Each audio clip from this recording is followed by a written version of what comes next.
Salam prestasi. Salam prestasi.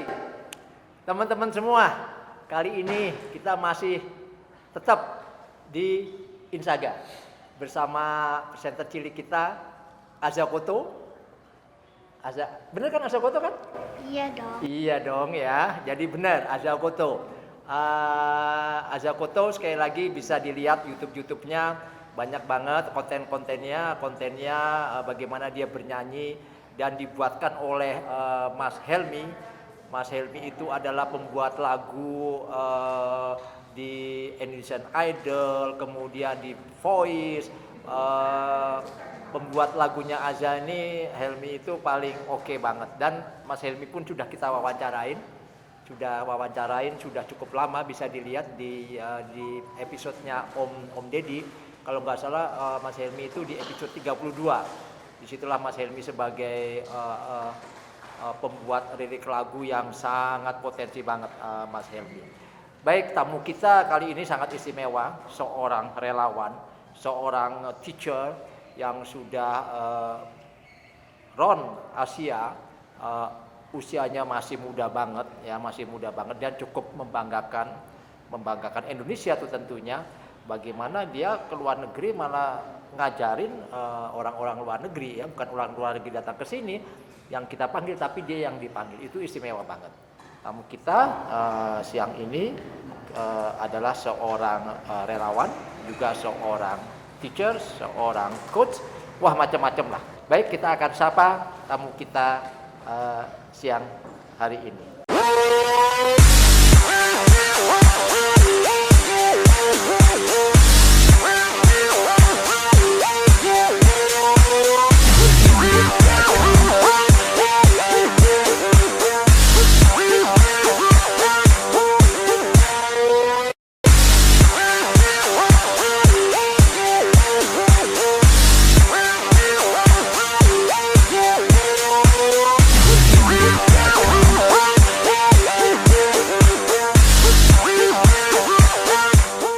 Selamat siang, Dwi. Siang, Pak Dedi. Panggilannya Dwi ya? Owi sebenarnya. Owi ya? Iya, bener. Nama lengkapnya? Dwi Pristiawati. Dwi Pristiawati. Iya. Tapi karena banyak nama Dwi kalau di kelas waktu itu, jadi pas dipanggil Dwi noleh semua. Jadi inisiatif lah panggil Owi aja. Oh, asli Jogja ya? Aslinya Kalimantan Timur. Oh, teman-teman semua Kaltim dia. Di mana Kaltimnya? Kutai Kartanegara, Pak. Oh, di Kuker ya? Iya, oh, asli sana. Lahirnya di Kutai Timur, pindah ke Kutai Kartanegara ya. Oh, iya, itu tempat yang asik banget. Om Deddy cukup lama sih di Samarinda di situ. Samarinda ke Kuker juga nggak jauh-jauh amat kan? Nggak jauh, 1 jam. Nggak jauh ya, nggak jauh. Udah lama berarti di Jogja? Udah dari SMA, tapi pindah-pindah dulu baru menetap kembali di sini. Oh. Iya. Halo teman-teman Om Deddy yang ada di Samarinda, yang ada di Balikpapan, yang ada di Sangatta, yang ada di Bontang.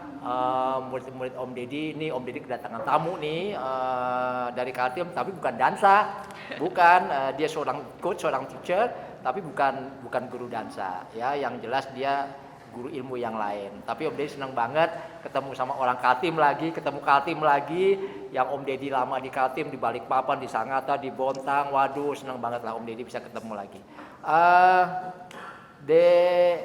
Dwi. Ya. Dwi. Disiplin ilmunya apa? Pendidikan bahasa Inggris. Oh, iya. dia tuh ngajar bahasa Inggris.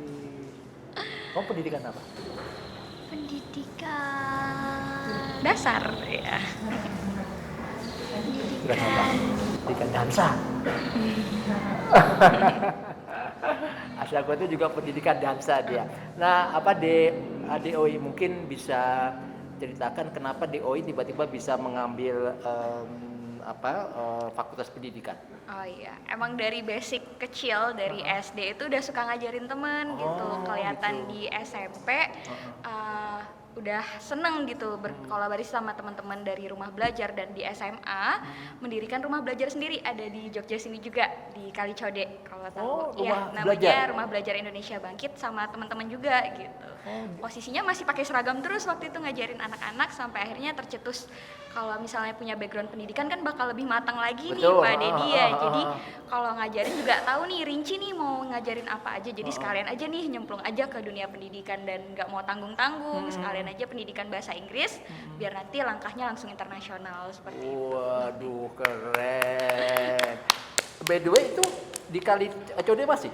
Masih ada, cuman karena pandemi mengurangi kumpulan sosial kan ya, jadi diliburin dulu. Tapi kalau ada teman-teman mau kolaborasi, kita siap ngumpulin adik-adiknya juga kayak gitu. Itu di apa? Di kelas berapa itu? Rata-rata? Campuran, jadi itu buat anak-anak dari yang mungkin ayahnya juga pengayuh beca gitu. Jadi benar-benar di bantaran kali kayak gitu. Gitu. Tuh, teman-teman semua, Pak Direktur, Insaga, kita bisa kerja bareng tuh.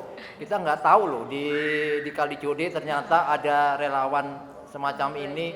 Waduh, payah benar nih kita semua di sini kayak gitu. Itu padahal hebat banget tuh, ilmu yang sangat bermanfaat. Alhamdulillah kita dengan Tuhan dipertemukan oleh adik yang hebat ini. Nah, kemudian sudah berapa lama di Kalicode? Kalau di Kalicode udah jalan 5 tahun. 5 Kita tahun. juga kalau ada acara misalnya Hari Kebangkitan Nasional, Hari Kartini, adik-adik juga diajarin baca puisi, musik dan lain-lain, dan ditampilkan di beberapa tempat yang ngadain acara anak-anak kayak gitu. Aduh, Dedwi senang banget nih kita siang ini juga ada tamu dari kaki Gunung Bukit Menoreh ya. Ada Mas Indito. Nanti kita bisa tampilkan anak-anaknya, kemudian juga ada dari Royal House. Kita boleh dong kita tampilkan nanti anak-anak itu. Boleh. Kita tampilkan di sini juga di Insaga. Keren banget, Om Deddy seneng banget. Nah, kemudian mulai di situ mulai awalnya apakah ide sendiri atau ide komunitas atau gimana itu bisa mendirikan itu? Kalau yang di Rumah Belajar Indonesia Bangkit itu ide rame-rame sama teman-teman yang senior. Waktu itu masih di universitas dan kebutuhan masih perlu beberapa teman nih buat nge-backup anak-anak kan. Maksudnya anak-anak pinggir kali ya nakalnya luar biasa ya. Betul. Bukan nakal ya. Cerdasnya luar biasa betul, Jadi betul. masih butuh banyak kakak-kakak nih buat handle adik-adiknya. Jadi kumpullah, diskusi sama-sama, dan akhirnya semakin banyak buka relawan, semakin berkembang ide-ide itu gitu. Itu anak-anak semua masih sekolah tuh? Masih sekolah, ada yang sedang diusahakan sekolah lagi, ada beberapa yang udah terputus karena ini kekurangan ekonomi orang tua ya. gitu kan. Iya. Tapi yang terputus tetap disupport sama kakak-kakak dengan urunan kayak gitu. Oh gitu. Berarti teman-temannya DOI nggak ada fee di situ ya? Nggak ada, benar-benar 100% Ikhlas ya, rela, rela ya. Rela dan dermawan, relawan kan. Keren. Gitu, Pak. Tadi DOI universitas mana? S1-nya di UIN Wali Songo, Oh, Wali Songo. S2-nya di UNY. Oh, di UNJ. Iya. Halo Pak, saya punya tuh dosen di IAIN juga di situ. Ya, ada beberapa teman saya di sini. Saya kedatangan tamu nih dari UIN ya. Nanti biasanya juga mengikuti YouTube-nya Om juga. Itu Pak dosen itu, Pak Mutari, dia tuh dosen adab nggak salah ya. Di situ nanti. Wah, seneng banget teman-teman UIN bisa berpartisipasi di YouTube-nya Om Deddy. Nah, kemudian setelah itu sekarang udah S2 ya? Udah. Di S2-nya di situ juga? Di UNY. Oh, UNY. Iya, S2-nya di UNY Jogja. Terus ini mau masuk S3? Belum, S2-nya belum selesai, Pak. Belum selesai ya? Baru mulai. Selesai lah, Bener, kamu. iya. Ya, selesai. Tahun depan. Kemudian DOI, Iya. DOI kan berarti tuh ngajarin ini di negara-negara juga ya, di negara-negara luar ya? Di beberapa negara. Beberapa negara ya? Oh, nah itu. Sekarang tugas kamu tanya coba. Itu gantian ke Kak Oi. Kamu manggilnya Kak, kalau Om kan udah tua. Manggilnya Dek. Kamu manggilnya Kakak. Nah, Kak Owi. Kak Yes. Oi. Kamu boleh tanya sekarang. Kak Owi, negara mana aja yang sudah kakak kunjungi? Banyak. Ada 5 negara, tapi khususnya ASEAN. ASA ya namanya ASA. Jadi ada di Vietnam. Untuk berangkatan pertama kali itu Vietnam. Kemudian Thailand, Laos, Malaysia, dan terakhir Singapura gitu. Di Singapura kan orangnya kan bisa bahasa Inggris. Yes, dominan bahasa Inggris Ah. gitu. Jadi kita juga ngajarin tetap ada beberapa yang berselisih dengan bahasa Indonesia gitu. Oh, Jadi gitu. nggak pure Inggris, kayak di Vietnam juga kita ngajarin bahasa Indonesia juga pas sebagai pertukaran budaya juga jatuhnya Budaya, kayak ya. gitu. Tapi juga bahasa Inggris dimasukkan ya. Tetap ya. Tetap, ya. Gitu. Lanjut pertanyaan ke Kak Oi. Negara mana aja yang paling kakak Paling sukai? Oke, yang paling berkesan ya negaranya ya Zaya. Karena pertama kali itu adalah Vietnam, Pak Dedi. Kok Vietnam kenapa? Karena baru pertama kali keluar negeri ya Pak ya, pasti bakal merasakan banyak culture shock atau Betul, kekagetan budaya kagetan, ya. betul, Jadi ya kata shock. yang mana satu kamar cewek cowok rame-rame itu ya baru di Vietnam pertama kali. Oh. Terus waktu disuruh lepas jilbab juga di Vietnam. Gitu. Terus apalagi ya, nyari tempat ibadah, nyari tempat makan, Susah ya? susah banget di Vietnam gitu. Dan tapi hal yang paling bikin senang sebagai guru itu adalah anak-anak di Vietnam baik dari SD sampai universitas itu punya motivasi yang tinggi banget dibanding Indonesia ya menurut saya ya, untuk belajar bahasa Inggris gitu. Karena mungkin juga negaranya mungkin selain Vietnam juga bahasa Cina gitu, karena bersebelahan dengan Cina kan gitu. Dan ya udah motivasinya tinggi, jadi seumuran Azza lebih kecil lagi tuh udah dikursuskan gitu di bahasa Inggris, dan mereka benar-benar kekeh gitu kalau belajar gitu Pak Didi. Waktu di Vietnam ke ini nggak, ke Killing Fields nggak? Belum, jadi karena terlalu sibuk ngajar, nyari waktu buat kemana-mana susah gitu. Jadi nggak sempat wisata di sana? Sempet tapi cuman di kota aja yang mungkin sejam 2 jam dari daerah, karena di Vietnam juga saya dapatnya di pelosok gitu. Bener-bener di pedalaman yang 1 kilometer dari Cina juga gitu. Berapa lama di Vietnam? Kalau di Vietnam 2 kali berangkat. Keberangkatan pertama itu 1 bulan, keberangkatan kedua 3 bulan. Oh ya 3 bulan lama juga ya? Iya bener. Lumayan Azza. Biaya hidup gimana di sana? Kalau biaya hidup selagi kita mau ngajar bahasa Inggris gitu dari sana ditanggung, kayak tempat tinggal, makan dan lain-lain. Tapi kalau misalnya buat teman-teman yang mau nyoba ke Vietnam atau traveler gitu kan, karena nilai tukar rupiahnya lebih rendah dari Indonesia, jadi ya kalau anak sekarang mah hedon gak apa-apa gitu. Tapi ya hitung-hitung lagi sih, maksudnya biar harganya lebih rendah, tapi di sana harga barang dan lain-lain juga lumayan mahal. Iya.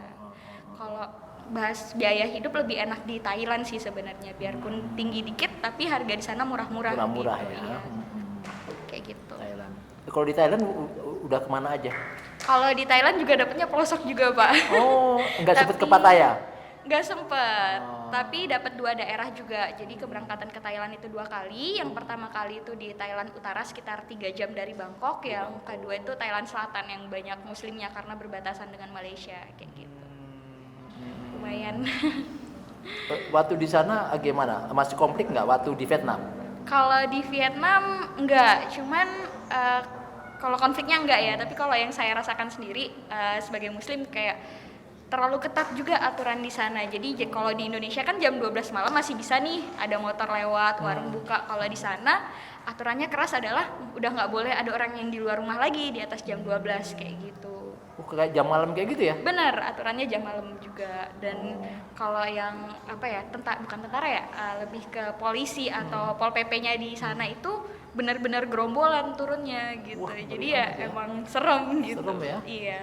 Oh, itulah Mulakno. Kak Oi ini berkesan di Vietnam gitu, bukan cowoknya ganteng-ganteng. Kalau cowok ganteng sih di Jogja banyak, kameramen bener. kita ganteng tuh. Om Joni ganteng nggak? Hah? Ganteng nggak kameramen kita? Ganteng ya? Iya. Kok berat amat Berat sih? banget. Berat amat bilang ganteng Om Joni, kamu nggak di syuting loh sama Om Joni loh. Oke, baik Kak Oi, tadi kan di Vietnam, kemudian di Thailand.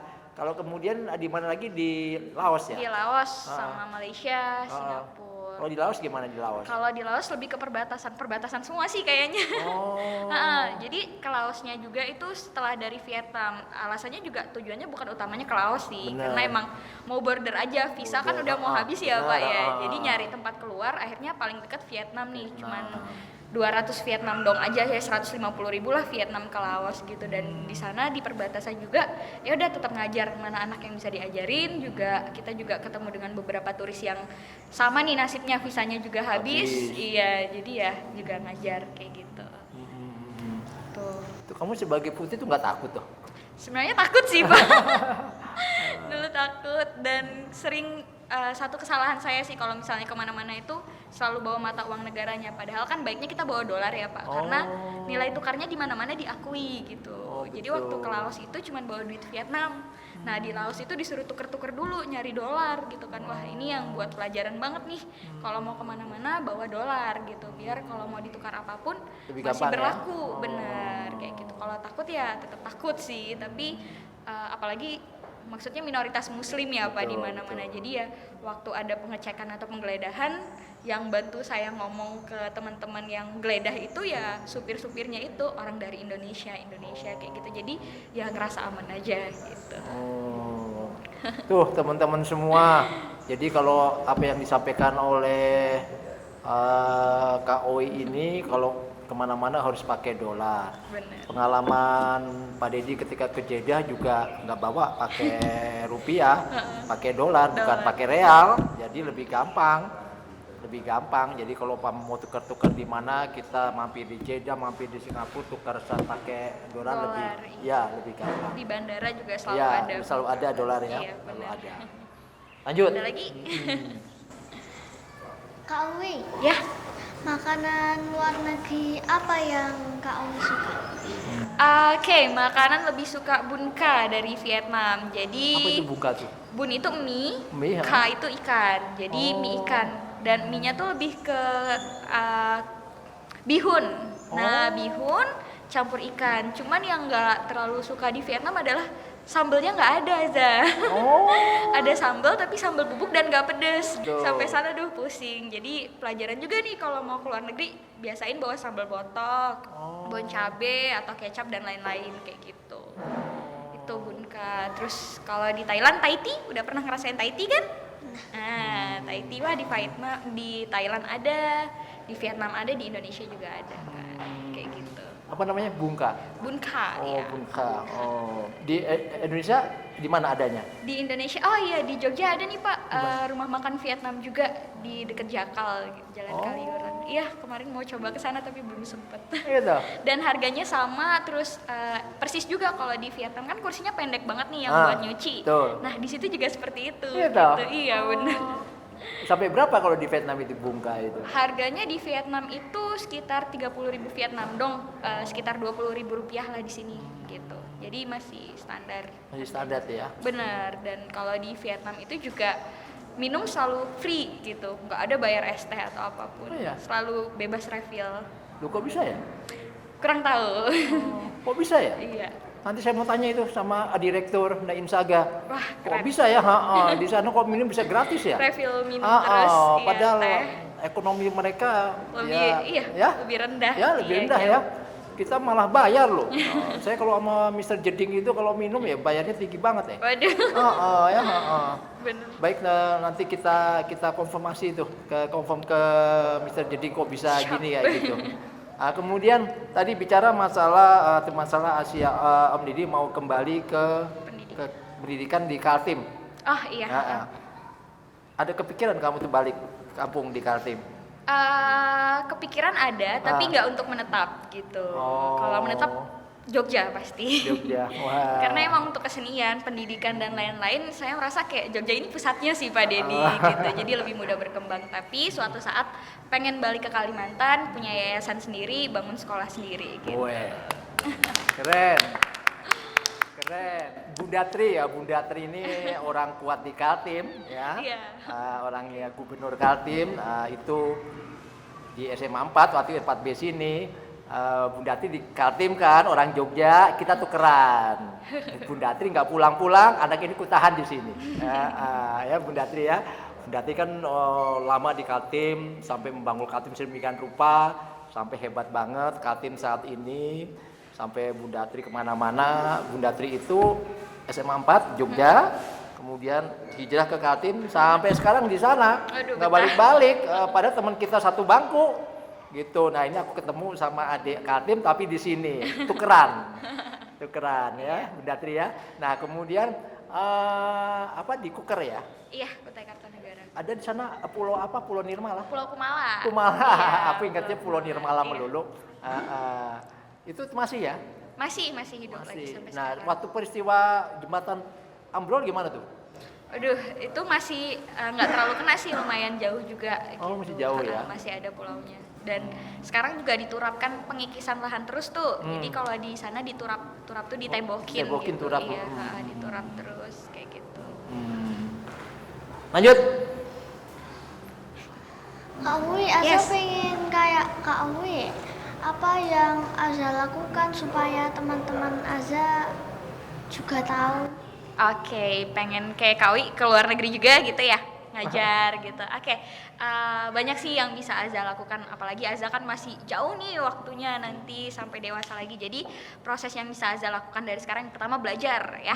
Oke, belajar terus. Nah, kedua tetap ya sambil belajar bahasa Inggris, hal-hal sederhana aja kayak say hello, good morning. Terus nanti kalau udah terbiasa say hello, coba percakapan gitu, percakapan yang sehari-hari aja Ya, gitu. simple Karena ya. benar, karena kalau kita ke luar negeri kadang nggak butuh TOEFL juga Pak, nggak butuh IELTS. Iya, benar, karena butuh komunikasi ya. benar, kalau Betul, bisa betul. komunikasi sehari-hari udah aman gitu kan. Jadi belajar bahasa Inggris, kemudian cobalah kenal orang banyak, membuka relasi ya Azza ya. Jadi kalau sama teman-teman semua harus ditemen gitu ya, harus ditemen, nggak boleh pilih-pilih. Tapi pastikan kita mau berteman sama orang yang baik juga ya. Perlu vibes positif ya Pak ya sama Azza juga. Jadi emang kita juga harus berteman dengan orang-orang yang positif. Betul. Gitu. Kemudian bikin target atau rencana jangka pendek, jangka panjang. Kayak misalnya Azza udah pikirin nih hobinya apa nih, dansa, difokusin aja dansa. Terus kita nggak tahu nih nanti 10 tahun lagi, 15 tahun lagi Azza udah namanya di tingkat internasional, kan nggak ada yang tahu ya. Kayak gitu. Jadi mungkin Azza bisa lakuin itu sama teman-teman juga nantinya, kayak gitu sih. Oke. Tuh, Aza, udah dikasih kuncinya. Bener. Sama Kak Uwi ya. Aza sekarang sebagai penyanyi sudah ditangani sama orang-orang hebat, Bener. ditangani sama Om Helmi, ditangani sama Om Yuke dari tempatnya Ahmad Dhani ya. Teman-teman Ahmad Dhani udah tempatnya Aza kasih, kemudian Aza ditangani modelingnya juga orang-orang hebat semua sama Om Bram. Udah oke semua, tinggal belajar sama Kak Uwi nanti. Oke. Ya, key success is communication gitu ya. Yes. Oh, tuh jadi kuncinya sukses adalah kita komunikasi dengan bagus. Menjaga relasi. Menjaga relasi. Gitu. Nah, kemudian DOI, kemudian apa rencana selanjutnya setelah sudah dikerjakan semua yang jelas kan sudah mau bikin yayasan di Kaltim, kemudian sudah mau bikin ini, dalam waktu dekat apa yang mau dikerjakan? Kalau dalam waktu dekat ada beberapa pelosok yang emang mau dikunjungi sih Pak nanti. Indonesia? Iya, pelosok Indonesia dulu. Kalau tahun-tahun kemarin udah di Papua, terus Lombok dan beberapa Papua daerah juga? timur. Sudah di Raja Ampat. Wih, keren. Papua Barat ya? Iya, Papua Barat di kepulauannya gitu. Itu ngajar juga sih.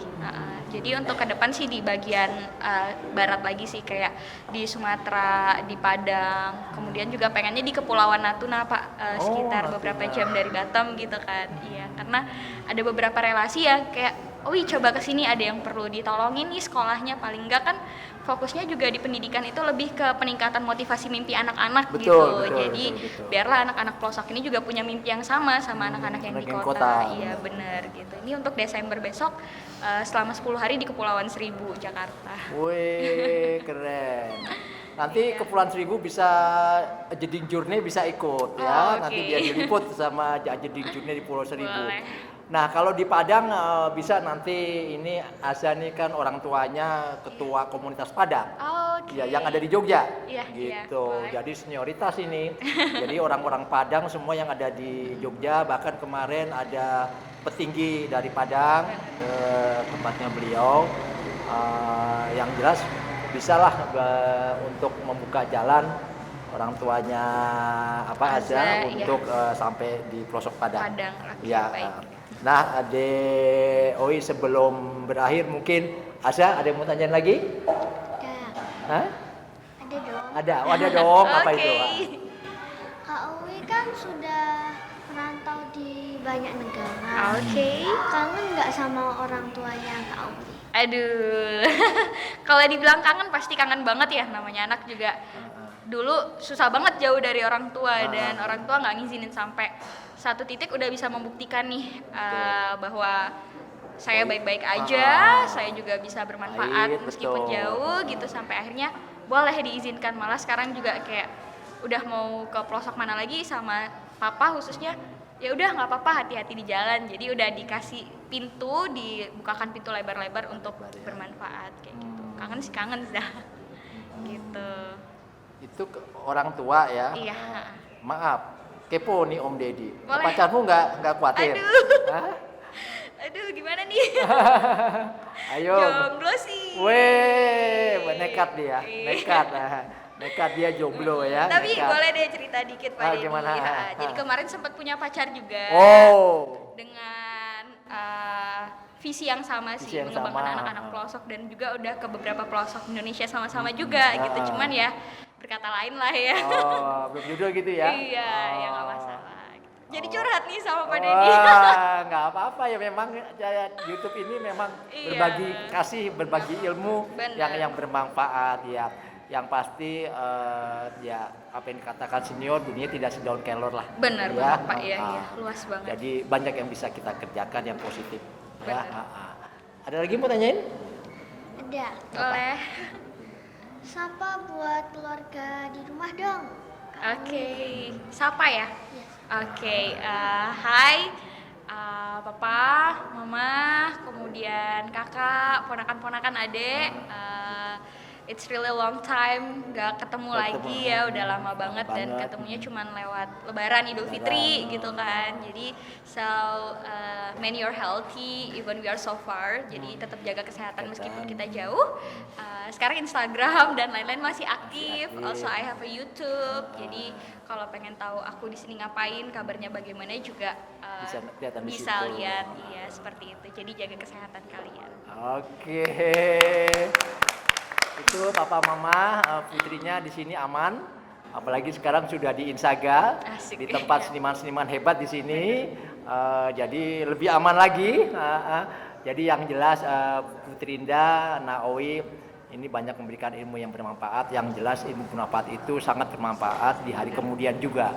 Satu-satunya yang membawa kita nyaman di alam kuburan, memberikan ilmu yang bermanfaat. Itu salah satu di antaranya. Baik, DOI, sebelum berakhir mungkin bisa bikin statement di teman-teman Om Deddy yang ada di sana. Oke.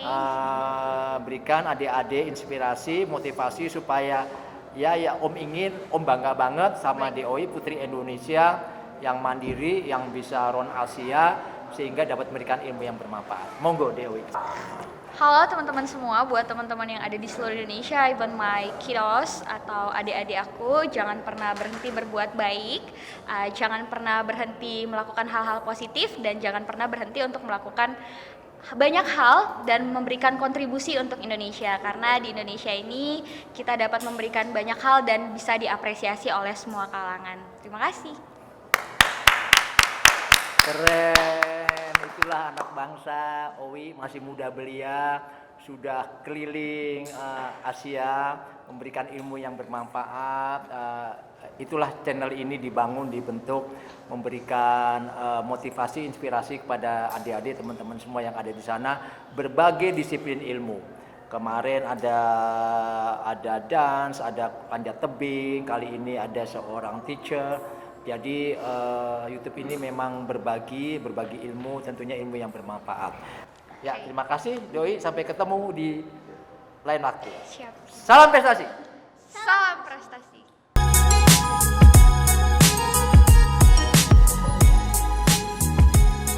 Salam prestasi.